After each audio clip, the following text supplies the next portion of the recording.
በሱዳን የአልቡርሃን ሚሊሻዎች በህልውና አደጋ ውስጥ መውደቃቸው ተገለጸ። ዴሞክራቲክ ሶሻሊስት ሜላት ኪሮስ ዴሞክራቲክ ፓርቲን ለመወከል በኮሎራዶ ግዛት በተደረገ የአካባቢ ቅድመ ምርጫ ማሸነፏን ታወቀ።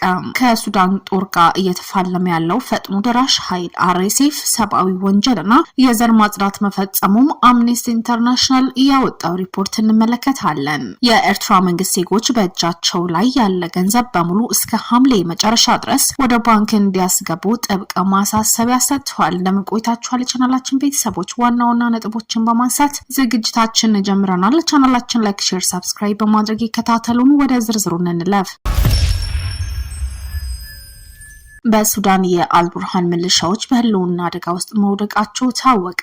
የሱዳን ጦር አዛዥ ጀነራል አብደል ፈታህ አልቡርሃን የሚደግፉ ታጣቂ ሚሊሻዎች በአገሪቱ ውስጥ እየተካሄደ ባለው የእርስ በርስ ጦርነት ከፍተኛ ሽንፈትና የህልውና አደጋ እየገጠማቸው መሆኑ ታውቋል። ፈጣን ደጋፊ ኃይሎች ከተባለው ተቀናቃኝ ቡድን ጋር በሚደረገው ደም አፋሳሽ ውጊያ ምክንያት እነዚህ የአልቡርሃን ታማኝ ኃይሎች በቁሳቁስና በሰው ኃይል ጥረት ክፉኛ ተዳክመዋል። በዚህም ሳቢያ በርካታ ይዞ የነበሩ ይዞታዎች እያጡ ከመሆን በላይ ከጦር ሜዳው ላይ ተስፋ ከመቁረጥና ለመኖር ሲሉ እርዳታ የህልውና ዋስትና ወደ መጠየቅ ደረጃ ላይ እየደረሱ መሆኑም እየታወቀ ይገኛል። በሌላ ዜና ከሱዳን ጦር ጋር እየተፋለመ ያለው ፈጥኖ ደራሽ ኃይል አርኤስኤፍ ሰብአዊ ወንጀልና የዘር ማጽዳት መፈጸሙን አምነስቲ ኢንተርናሽናል ባወጣው ሪፖርት አጋልጧል። ዓለም አቀፍ የሰብአዊ መብት ድርጅት ባወጣው አዲስ ሪፖርት አርኤስኤፍ ተዋጊዎችን በምዕራብ ሱዳን የምትገኘው ኤልፋሸር ከተማ ለመቆጣጠር ባደረጉት ውጊያ ከፍተኛ የሆነ የሰብአዊ መብት ጥሰት መፈጸሙ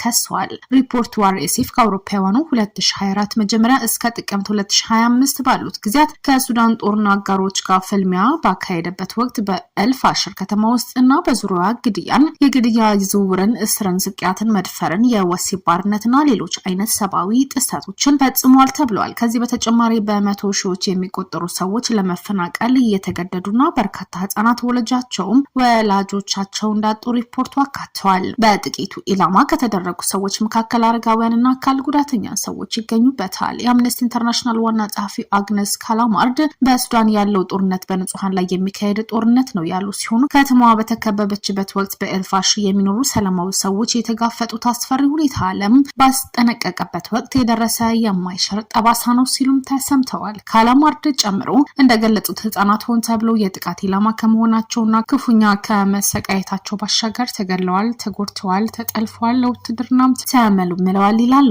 አርኤስኤፍ እስከዚህ ቀደም የተወሰኑ የሰብአዊ መብት ጥሰቶች ያመነ ሲሆን የተፈጸመ የተባለው የጥሰት መጠን ግን ተጋኗል ሲል ነው የተደመጠው። ሱዳን በስልጣን ሽኩቻ ምክንያት ተቀስቅሶ በሀገሪቱ ጦርና በፈጥኖ ደራሽ ኃይሉ መካከል ላለፉት 3 ዓመታት እየተካሄደ ባለው ጦርነት ከመላው ዓለም ግንኙነቱ ተቋርጧል። የተካሄደ ያለው የእርስ በርስ ጦርነት ከ100 ሺህ የሚቆጠሩ ሰዎች የተገደሉ ሲሆን ከ14 ሚሊዮን ሰዎች በላይ መፈናቀላቸውም ታውቋል። ዴሞክራቲክ ሶሻሊስት ሜላት ኪሮስ ዴሞክራቲክ ፓርቲን ለመወከል በኮሎራዶ ግዛት በተደረገ የአካባቢ ቅድመ ምርጫ አሸንፋለች። ትናንትና ማክሰኞ በተካሄደው ምርጫ ለረጅም ጊዜ ያገለገሉ ዲያና ዴጌትን ማሸነፍም ችላለች። የሜላት ማሸነፍ ፓርቲ በቅርብ ጊዜ ካስመዘገበችው ድሎች አንዱ እንደሆነ የአሜሪካ መገናኛ ብዙሃን በስፋት ዘግበዋል። ሜላት የዴሞክራቲክ ፓርቲ ይፋዊ እጩ የሆነች ሲሆን በቀጣይ ከሪፐብሊካን እጩ ጋር ትወዳደራለች። ካሸነፈችም የተወካዮች ምክር ቤት ትገባለች። ባለፈው ሳምንት በኒውዮርክ በተካሄደው ምርጫ ለረጅም ጊዜ ያገለገሉት 2 ዴሞክራቲክ እንደራሴዎች በሌሎች እጩዎች ተተክተዋል። በ8 ቀናት ውስጥ ከምክር ቤቱ አባል እንደራሴ ጋር ተፎካክራ ምርጫ ያሸነፈች 3ኛዋ የዴሞክራቲክ ፓርቲ እጩ መሆኗ ሲኤንኤንም ዘግቧል። ትውልደ ኢትዮጵያዊቷ ሜላት ኪሮስ በቀጣይ ዓመት ህዳር ላይ በሚደረግ ምርጫ የምትወዳደር ይሆናል። የ29 ዓመት ሜላት በአውሮፓውያን አቆጣጠር ከዩኒቨርሲቲ ኦፍ ኖተር ዳም በህግ ተመርቃለች። እስራኤል በሐማስ የተፈጸመባትን ጥቃት ተከትሎ በጋዛ ላይ የወሰደችው እርምጃ የተቃወመው የዩኒቨርሲቲ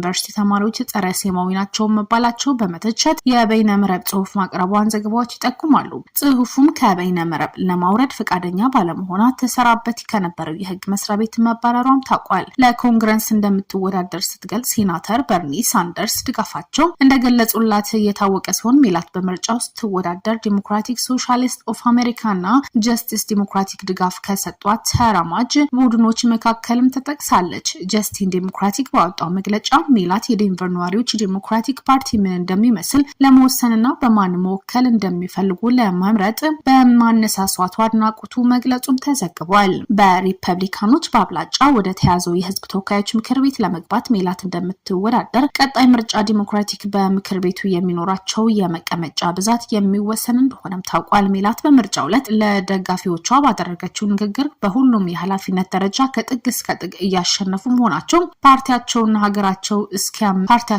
ሀገራቸው እያስመለስ ነው ማለቷም ታውቋል። የ68 ዓመቷ ዲያና ዴጌትን ማሸነፏን ተከትሎ ዲሞክራቲክ ፓርቲ የሚደግፉ ድምጽ ሰጪዎች ወደ ወጣት ፖለቲከኞች እያዘነበሉ መምጣታቸው ታይቷል። በተለይ ፕሬዝዳንት ዶናልድ ትራምፕ በድጋሚ ወደ ስልጣን ከመጡ በኋላ በእድሜ የገፉ ፖለቲከኞች በብዛት ያሉበት ፓርቲ በወጣት እጩዎች የመተካት አካሄድ እንደሚስተዋልም ተገልጿል። ሜላት አሜሪካ ከእስራኤል ጋር ያላት ግንኙነት ላይ እንዲሁም በትራምፕ የምጣኔ ሀብት ፖሊሲዎች ላይ ጥንቃቄ ማንሳቷም ተገልጿል። ሲኤንኤን እንደዘገበው ሜላት ያሸነፈቻቸው የህዝብ እንደራሴ የከሸፈው አስተዳደር አድርጋ ትመለከታለች። ዲሞክራቶች በአስርታት ባልታየ መጠን ድጋፋቸውም ቀንሷል። ምክንያቱም ለሰራተኛው ማህበረሰብ ምንም አለማድረጋችን ነው ስትል በምርጫ ክርክር ወቅትም ተናግራለች። የሜላት ማሸነፍ ተከትሎ ዴሞክራቲክ ሶሻሊስቶች ደስታቸውን እየገለጹ ናቸው። ኢትዮጵያ ውስጥ ተወልዳ በህፃንነቷ ወደ አሜሪካ የሄደችው ሜላት አሁን ለእጩነት ያገኘችውን ድል ለምክር ቤት አባልነት የማሸነፍ እድሏ ሰፊ እንደሆነም ተመልክቷል። ከወራት በኋላ በሚደረገው ምርጫ አሸንፎ ወደ አሜሪካ ምክር ቤት የምትገባ ከሆነም በ29 ዓመቷ በእድሜ ትንሿ እንደራሴ ለመሆን ትችላለች። የመጀመሪያዋ ትውልደ ኢትዮጵያዊ የአሜሪካ ምክር ቤት አባልም መሆን ትችላለች።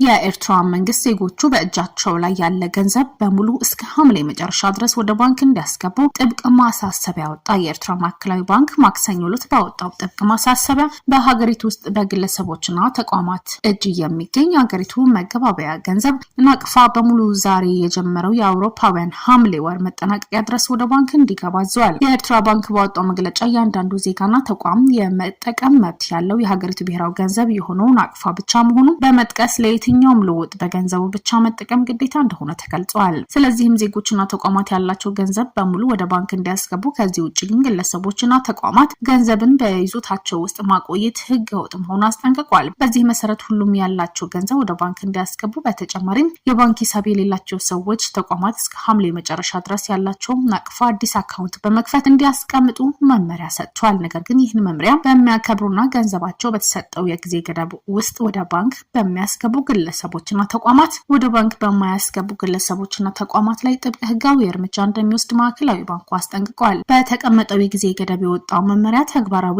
በማያደርጉት ላይ ይወሰዳል የተባለው ህጋዊ እርምጃም እንደሆነ የተገለጸ ነገር ባይኖርም ይህ አዲስ መመሪያ የኤርትራ መንግስት በውጭ ምንዛሬ ተመን በገንዘብ ዝውውርና በፍጆታ እቃዎች ላይ ለአስርታት ሲያካሂደው ከቆየው ጥብቅ ቁጥጥር ጋር የሚዛመን ነው። ከ10 ዓመታት በፊት የኤርትራ መንግስት አዲስ የመገባበያ ገንዘብ አሳትሞ ባሰራጨበት ጊዜ በለውጡ ሂደት በህዝብ እጅ የነበረው ጥሬ ገንዘብ ሁሉ ወደ ባንክ እንዲገባ አድርጓል። በዚህ መሰረት በኤርትራ ውስጥ በሚገኝ ባንክ ገንዘብ ያላቸው ሰዎች ከባንክ ሂሳባቸው በአንድ ወር ውስጥ ማውጣት የሚችሉት 5000 ናቅፋ ብቻ እንደሆነም ተገድቧል። የምጣኔ ሀብት ባለሙያዎች እንደሚሉት ይህ በዜጎች የገንዘብ እንቅስቃሴ ላይ የተጣለው የመጠን ገደብ በህዝቡ የንግድ ልውጦችና የዕለት ተዕለት ህይወት ላይ ከፍተኛ ተጽዕኖ ያሳደረ ነው። ከፍተኛ መጠን ያለው ገንዘብ የሚያስፈልጋቸው ግዢዎችና ሌሎች ወጪዎች ገንዘብ የሚፈልጉ ኤርትራውያን በወጣው ጥብቅ ገደብ ምክንያት ለበርካታ ወራት ገንዘብ ከባንክ ማውጣት ለማጠራቀም ይገደዳሉ።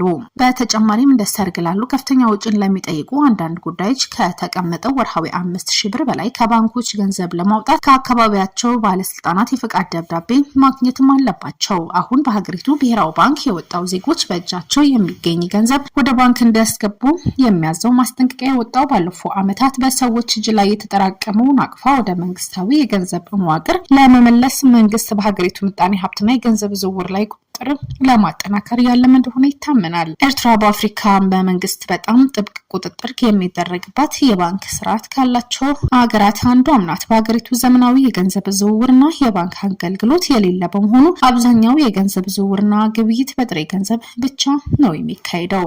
የቻናላችን ተከታታዮች ለዛሬው ያዝናቸው ወቅታዊ አዳዲስ መረጃዎችን ይመስሉ ነበር። ተመልሰን አዳዲስ ወቅታዊ መረጃዎች ይዘን ብቅ እንላለን። ቻናላችን ላይክ፣ ሼር፣ ሰብስክራይብ ያድርጉ።